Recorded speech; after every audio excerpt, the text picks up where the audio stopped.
नीतू दीदी। घर में मेहमान आ जाए तो बच्चे सबसे ज्यादा खुश होते हैं, झट से उनके साथ दोस्ती कर लेते हैं। गट्टू चिंकी के घर भी एक मेहमान आने वाला था। एक शाम गट्टू चिंकी रिमोट के लिए झगड़ रहे थे। चिंकी, रिमोट मुझे दो, मुझे कार्टून देखना है। नहीं, मुझे डिस्कवरी देखना है। रिमोट देती हो या नहीं? बिल्कुल भी नहीं। और फिर रिमोट की खिंचाई शुरू। गट्टू चिंकी झगड़ रहे थे, तभी बाहर से पापा आए। पापा, ये रिमोट छीन रहा है। अरे अरे झगड़ा मत करो, देखो मैं किसे लेकर आया हूँ। नीतू, अंदर आओ बेटा। गट्टू चिंकी रिमोट भूलकर दरवाजे की तरफ देखने लगे। पापा के पीछे एक लड़की अंदर आई। गट्टू चिंकी उस नई मेहमान को देखते रह गए। गट्टू चिंकी, पहचाना? हाय गट्टू चिंकी। हाय। हेलो। जरा बताओ तो कौन है? दोनों ने काफी सोचा, फिर भी वो नहीं पहचान पाए। पापा बताने ही वाले थे कि तभी मम्मी बोली, नीतू चलो, मैं तुम्हें तुम्हारा कमरा दिखा देती हूँ। फ्रेश होकर कुछ खा लो, चलो। मम्मी नीतू दीदी को अंदर ले गई। बेचारे गट्टू चिंकी की ठीक से पहचान भी नहीं हो पाई। मम्मी हमेशा ऐसा ही करती है, हमें बात तक नहीं करने देती है। पापा बताओ ना, कौन है वो? अरे तुम्हारी ममता बुआ है ना, उनकी छोटी बेटी है, मतलब तुम्हारी कजिन है। वो बचपन से ही नागपुर में अपने चाचा जी के यहाँ रहती थी, इसलिए तुम लोगों ने उसे देखा नहीं।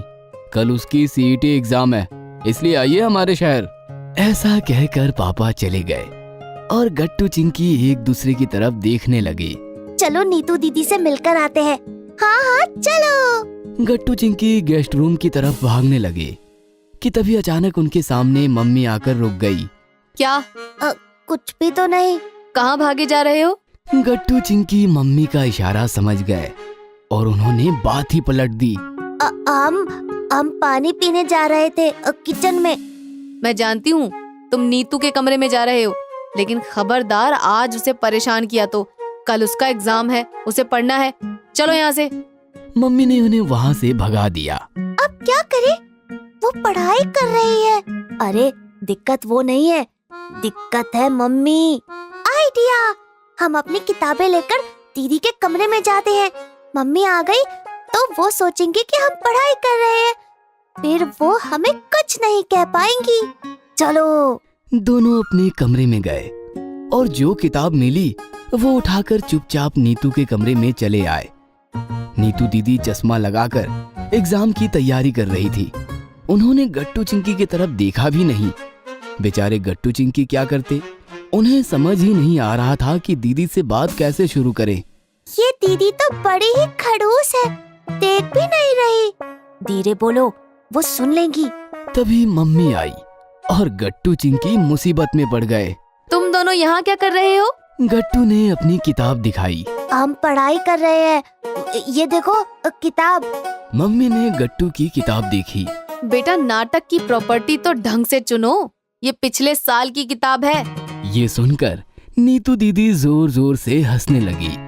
उन्हें हंसता हुआ देखकर बेचारे गट्टू चिंकी और ज्यादा नाराज हो गए। सॉरी, लेकिन मैं अपनी हंसी ही नहीं रोक पा रही हूँ।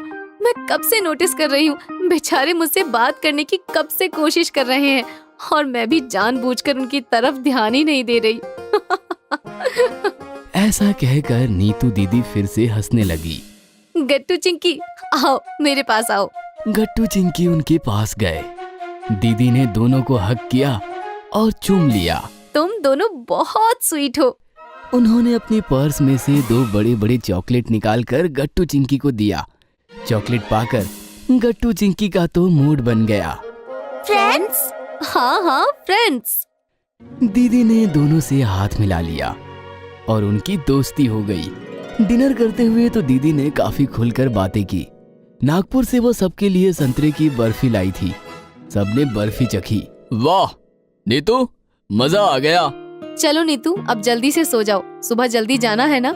ये सुनकर गट्टू चिंकी नाराज हो गए। क्या कल आप जा रही हो? मामा जी देखो तो, दोनों ने कैसे मुंह बना लिया है। अरे मैंने बताया था ना तुम दोनों को, कल उसके एग्जाम है। एग्जाम के बाद वो फिर से आएगी और हम उसे कहीं नहीं जाने देंगे। वो कहेगी तो भी नहीं। ये बस बस बहुत हुआ हंगामा, अब नीतू को सोने दो। एक तो सफर करके आई है और कल उसका एग्जाम है। दीदी हमारे कमरे में सोएंगी। तुम्हारे कमरे में सोएंगी तो रात भर वो सो नहीं पाएगी। नीतू तुम जाओ अपने कमरे में। नीतू दीदी उठकर चली गई और गट्टू चिंकी मम्मी की तरफ काफी गुस्से से देखने लगे। रात के 9:30 बज गए थे। कमरे में गट्टू चिंकी नीतू दीदी की ही बातें कर रहे थे। दीदी खड़ूस नहीं है, अच्छी है। कितना अच्छा होता अगर वो हमारे कमरे में हमारे साथ सोती। हाँ, लेकिन ये मम्मी भी ना। तभी अचानक गट्टू को याद आया। अरे हमने दीदी को तो गुड नाइट बोला ही नहीं। चलो बोलकर आते हैं। गट्टू चिंकी बाहर भागे तो बाहर दीदी उनके कमरे की तरफ ही आ रही थी। कहाँ जा रहे हो? आप ही के पास आ रहे थे, लेकिन आप कहाँ जा रहे हो? किसी को बताओगे तो नहीं? अब बिल्कुल नहीं। मामी जी को? अरे पापा बिल्कुल नहीं। पक्का? हाँ पक्का। वो क्या है ना, मुझे तुम्हारे साथ तुम्हारे कमरे में सोना है। ये लेकिन आपकी पढ़ाई, आपका एग्जाम। अरे डोंट वरी, मेरी पूरी तैयारी हो चुकी है, रिवीजन भी हो गई। अब बस तुमसे बात करनी बाकी है। तो चलो। चलो। फिर क्या, गट्टू चिंकी दीदी को लेकर कमरे की तरफ निकल पड़े। अगर आपको हमारी वीडियोस पसंद आ रहे हैं तो इन्हें लाइक करें, कमेंट करें और सब्सक्राइब करें।